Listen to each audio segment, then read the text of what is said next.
किसान भाइयों, आज की इस वीडियो में हम आपको एक ऐसे किसान से मिलवाएंगे जो नए तरीके की खेती करता है, बहुत सारी नए नए प्रकार के ट्रायल करता है। इनकी हमने पहले भी वीडियो बनाई थी और आज भी बना रहे हैं। आज आपको डिटेल में पूरी सारी जानकारी देंगे। तो चलो दोस्तों शुरू करते हैं। जो दोस्त पहली बार आए हैं वो चैनल को सब्सक्राइब करें, जो लोग फेसबुक पे देख रहे हैं वो फॉलो करें। तो किसान भाइयों, हमारे साथ किसान हैं। तो सर जी नमस्कार। नमस्कार। तो सर सबसे पहले आप अपने बारे में बताएं सर। मैं नरेंद्र सिंह चौहान करनाल से। यहाँ पे हॉर्टिकल्चर से रिलेटेड नई नई वैरायटी जो भी मुझे मिलती है उनका लगाने का मुझे शौक है। उन पे मैं अपने आप एक्सपेरिमेंट करता हूँ और फिर आगे किसानों को उसके बारे में गाइड करता हूँ। 96 में मैंने अपने आप गुरबदनी बादाम के पौधे ला करके यहाँ अखनूर एरिया से लेके आया, यहाँ ला के ग्राफ्ट किए और इतना अच्छा उस पे फ्रूट आया कि इतने पेड़ पे पत्ते नहीं होते जितने बादाम लगते थे। तो तब से मेरी क्यूरियोसिटी और बढ़ गई कि जब यहाँ बादाम हो सकता है तो सेब भी हो सकता है। तो मैं सेब की उसमें रहा भी कौन सी वैरायटी यहाँ हो सकती है। तो एक बार पंजाब केसरी में आया 2015 में कि पालमपुर यूनिवर्सिटी ने कोई वैरायटी तैयार की है जो कि फ्रांस से वो लेके आए थे। मुझे जो पता लगा पेपर में डिटेल लिखी हुई थी, उन्होंने कोई वैरायटी तैयार की है जो हाई टेम्परेचर में हो सकती है और 50 डिग्री तक टेम्परेचर सहन कर सकती है। तो मैं पालमपुर यूनिवर्सिटी गया, उसके बारे में जानकारी ली और फिर हरिमन शर्मा से मैं पौधे लेके आया और ला करके मैंने यहाँ पे लगा दिए। 3 साल के बाद बहुत अच्छे से इन पे फल आया। जब इन पे फल आ गया तब मैंने फार्मर को बताना शुरू किया कि सेब भी यहाँ बादाम के साथ साथ आप सेब की भी खेती कर सकते हैं। और फार्मरों ने बादाम पे इतना इंटरेस्ट नहीं ले रहे थे, पर एप्पल लगने के बाद फार्मर्स ने बहुत अच्छा इंटरेस्ट लिया। पौधा लगाने के लिए बेस्ट टाइम 20 दिसंबर से 20 जनवरी है। उस टाइम हम पौधे को बिना मिट्टी के कहीं भी ले जा सकते हैं, क्योंकि पौधा सुप्त अवस्था में यानी कि डोरमेट सीजन में गया होता है। उसको किसी भी तरह की कोई खतरा नहीं। बिना मिट्टी के कहीं भी ले जाके, सिर्फ ये ध्यान रखना भी धूप में नहीं डालना, उसको हम ले जाके कहीं भी लगा सकते हैं। वो पौधा लगाने के लिए बेस्ट टाइम है। पौधा लगा करके उसमें खाद पानी दे करके उसको तैयार कर सकते हैं कहीं भी, पूरे एरिया में। हरियाणा, पंजाब, राजस्थान, उत्तर प्रदेश 4 स्टेट में पूरी तरह कामयाब है। लगाने के 3 साल तक उस पर सिर्फ फ्लावरिंग आती है। तीसरे साल थोड़ा बहुत सेब रुकता है, फूल आएगा, झड़ जाएगा। तीसरे साल उस पर रुकेगा। 3 साल पूरे करने के बाद उस पर अच्छी खासी फ्रूटिंग आती है, जैसे कि मेरे पौधों पे आप देख रहे हैं आ रही है। तो 3 साल लगता है इस पे फ्रूट आने में। तो सर मैं जानना चाहूंगा कि इसकी ग्राफ्टिंग कब करनी होती है और इसको कितना टेम्परेचर चाहिए और मिट्टी कैसी चाहिए सर इसको। ये हर तरह की मिट्टी में हो जाता है और ग्राफ्टिंग इसकी 20 दिसंबर से 20 जनवरी के बीच में इसको लगाया जाता है। 20 दिसंबर से 20 जनवरी के बीच में इसकी ग्राफ्टिंग की जाती है। और ये हर तरह की मिट्टी में हो जाता है। केचुआ खाद अगर हम इसे देते रहे, ये पथरीली मिट्टी में भी हो जाएगा, चिकन मिट्टी में भी हो जाएगा, रेत वाली मिट्टी में भी हो जाएगा। ओके। तो सर मैं जानना चाहूंगा कि आप इसको एक पौधे को कितनी खाद कितनी मात्रा में देते हैं। जब हम पौधा लगाते हैं तो 3 बाय 3 का खड्डा बनाते हैं। 3 ही फुट चौड़ा, 3 ही फुट लंबा, 3 ही फुट गहरा। उसकी मिट्टी क्या करते हैं कि ऊपर की 1.5 फीट की मिट्टी हम अलग रखते हैं, नीचे की 1.5 फीट की मिट्टी अलग रखते हैं। और करीबन करीबन 20 किलो केचुआ खाद ऊपर वाली जो 1.5 फुट की मिट्टी है उसमें मिलाते हैं और उस खड्डे को भर देते हैं। भरने के बाद एक बार उसमें पानी देते हैं, जितना उसको बैठना होगा बैठ जाएगी। फिर उसके बाद बत्तर आने पे उसमें हम पौधा लगा देते हैं और वो बहुत अच्छे से चलता है। तो सर आम किसान को, आप किसानों से बात करते हैं, उनको सेब के पौधे में क्या क्या समस्याएं आती हैं, क्यों और फार्मर इसमें कामयाब नहीं हो पाए। अभी तक ये यहाँ पे मैदानी एरिया में नहीं हो रहा था। हर बंदे की यही सोच थी कि सेब तो पहाड़ों में ही होते हैं। अब उस सोच को आहिस्ता आहिस्ता हम बदलने लगे हैं। जो मेरे कॉन्ट्रैक्ट में आता है, यहाँ पे आके मेरे फार्म पे विजिट करता है, मेरे से बात करता है, तो फिर वो अपनी सोच बदल रहे हैं और फार्मर इसको लगा रहे हैं और कामयाब भी हो रहे हैं। सर इसको कमर्शियल लेवल पे भी किया जा सकता है, इससे पैसे भी कमाए जा सकते हैं कमर्शियल लेवल पे। 101% इससे कमर्शियल किया जा सकता है, क्योंकि देखो कितनी अच्छी फ्रूटिंग आई हुई है। 2016 में मैंने लगाया था, 4 साल पूरे हो गए, 5वां ही साल है अब की बार। अच्छी फ्रूटिंग आई हुई है। अगर हम आम की बात करें तो इस तरह से फ्रूटिंग आम पे कम से कम 8 साल के बाद या 10 साल के बाद आएगी। इसमें चौथे 4 साल के बाद ही इतनी अच्छी फ्रूटिंग आ गई है। तो दूसरे बाग से भी अच्छा ये कॉमर्शियल हो सकता है। तो आपको मार्केट में रेट कितना मिला है सर इसका, बेचा है तब आपने? 150 रुपए किलो इसका रेट मुझे मिल जाता है। अभी कस्टमर की, फार्मर की मेरे पास डिमांड आ रही है, सेब दे दो। मैंने कहा अभी 10 जून से मैं देना शुरू करूंगा, 150 रुपए मैंने रेट रखा और यहीं से मेरा बिक जाएगा, मैं डिमांड भी पूरी नहीं कर सकता। मैंने एक कंडीशन लगाई है, कोई भी यहाँ पे सेब लेने आएगा 1 किलो से ज्यादा नहीं दूंगा, क्यों, ज्यादा है नहीं। वरना तो ऐसे हैं जो कहते हैं नहीं जी 4 पेटी दे दो, 10 पेटी दे दो, मैं नहीं देता, क्योंकि मेरा मकसद इनको बेचना नहीं है। मेरा मकसद है ज्यादा से ज्यादा फार्मर को दिखाना, टेस्ट कराना, ताकि उन्हें भी पता लग सके, विश्वास हो सके कि यहाँ पे सेब हो सकता है। और कुछ उनकी भ्रांतियां होती है, पता नहीं कड़वा होगा, कैसा होगा, वो खा के देख भी सके भी सेब का टेस्ट कैसा है। तो ये सब मैं ध्यान रखता हूँ। तो सर मैं जानना चाहता हूँ कि ये वैरायटी कौन सी है सर? ये अन्ना डोरसेट गोल्डन। ओके, तो मतलब कि 2 वैरायटी है ये? हाँ, 2 वैरायटी है। जो एक गोल्ड वाली है ये अन्ना वैरायटी है, और जो लंबे वाली है, छोटी है, वो डोरसेट गोल्डन है। ठीक है, तो जो जो अब हम प्लांट देख पा रहे हैं ये एना का प्लांट है? हाँ, ये अन्ना का प्लांट है। ओके, तो इसका फ्रूट का साइज और क्या ये ऐसा ही रहेगा, ये हरा ही रहेगा ये? नहीं, ये लाल हो जाएगा। अब रंग देना इसने लेना शुरू कर दिया है। जून के महीने में 10 जून तक करीबन 50% लाल हो जाएंगे। अब लाल रंग ऊपर से बढ़ना शुरू हो गया इनके। पूरी तरह रेड नहीं होगा, येलो और रेड रहेगा ये, और जूसी बहुत है, खाने में बहुत टेस्टी है। सर इसकी शेल्फ लाइफ कितनी है सर? अब इसको हम एक बार काट के मंडी में बेचेंगे, कस्टमर तक जाएगा, तो वो भी चीज मैटर करती है, कितने दिन तक ये चल जाता है लगभग? 1 हफ्ते तक, क्योंकि हमारे एरिया में गर्मी ज्यादा होती है, इसलिए इसको 1 हफ्ते तक बड़े आराम से रखा जा सकता है। नहीं है कि एक ही प्लांट के ऊपर फ्रूट है, इस प्लांट के ऊपर भी आप देख सकते हैं भरपूर फ्रूट है।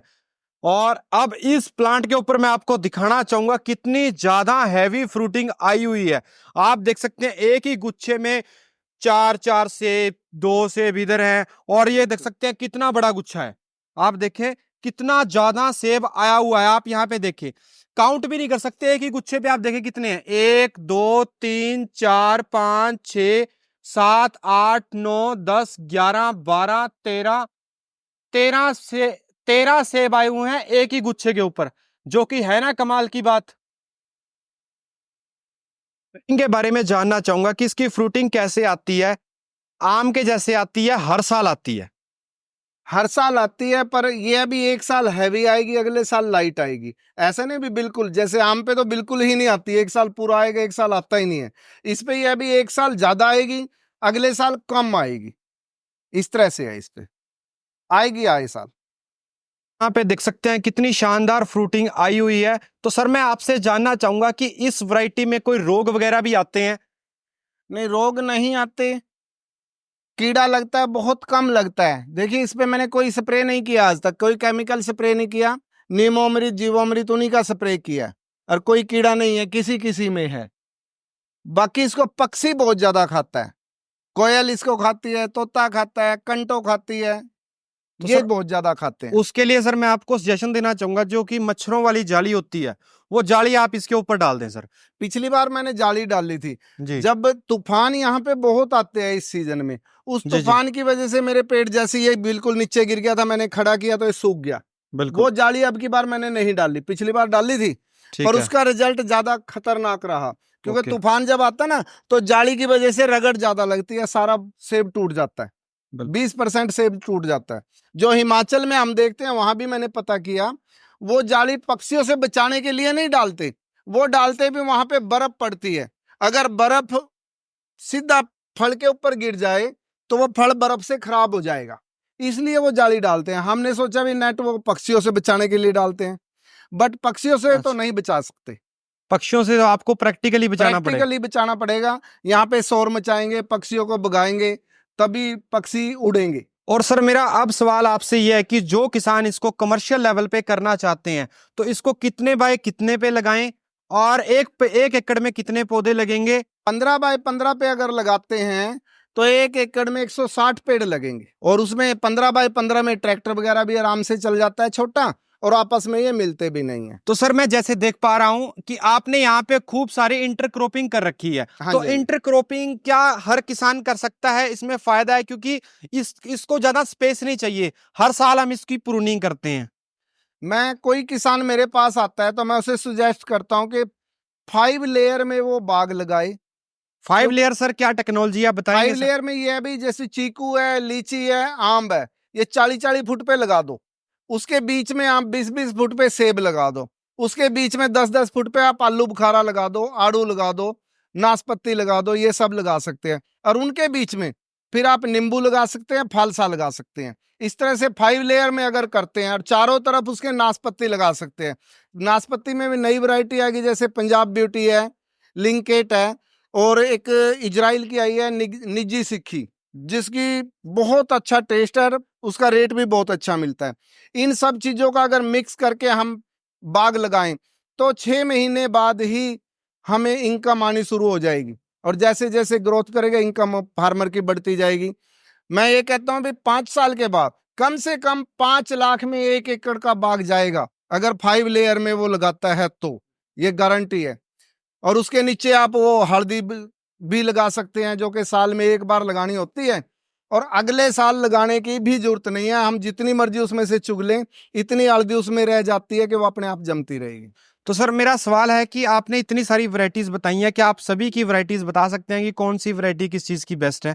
हाँ, आम में बता सकते, जैसे आम में अमरपाली आज के टाइम में अच्छी वैरायटी चल रही है। मलिका है, अमरपाली है, ललित है, ये सब बहुत अच्छी वैरायटी है, जो कि पूसा इंस्टीट्यूट ने अब निकाल लिया है। रामकेला और ये मलिका, ये आए साल फ्रूट देती है, जबकि दशहरी लंगड़ा चौसा एक साल फल देता है, एक साल खाली रहता है।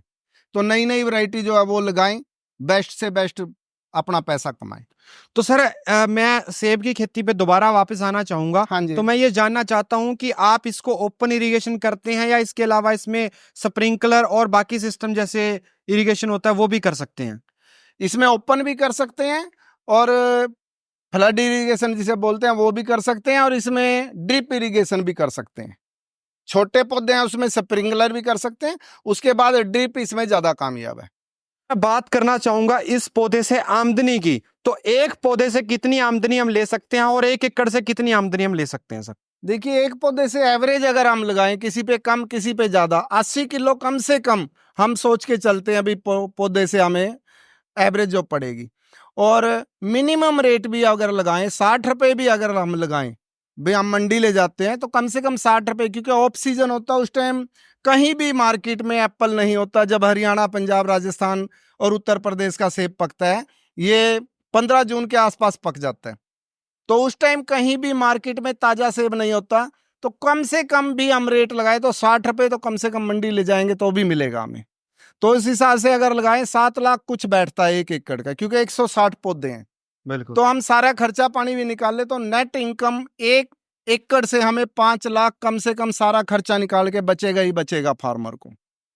तो 5 लाख रुपया पर एकड़ आप इससे कमा सकते हैं बड़ी बिल्कुल आसानी से। 100% कमा सकते हैं। तो सर इसमें रिस्क फैक्टर क्या क्या है? रिस्क तो एक ही है भाई, कोई ज्यादा बरसात आ गया और उसी टाइम आंधी तूफान आ गया तो पेड़ की, क्योंकि जड़ ऊपर होती है, गिरने का डर होता है, कोई आध पेड़ गिर जाता है, यही रिस्क है। दूसरा नेचुरल रिस्क है, जो पक्षी वगैरह इसे खाते हैं, और बस पौधों में रिस्क है वही इसमें, कोई ऐसा नहीं वही है कि इसमें इसमें है, कोई कोई ज्यादा अलग रिस्क से है। नहीं है इसमें। तो किसान भाइयों अब हम आपको बताना चाहेंगे कि आपको सेब के पौधे की प्रूनिंग कैसे करनी है, वो आप सबसे पहले समझे। जी सर। ऐसा है कि हमारे इस पे देखो, एक ही टहनी पे ये 4 टहनियां चल गई हैं। हम क्या करेंगे, अभी तो इसको चलने देंगे।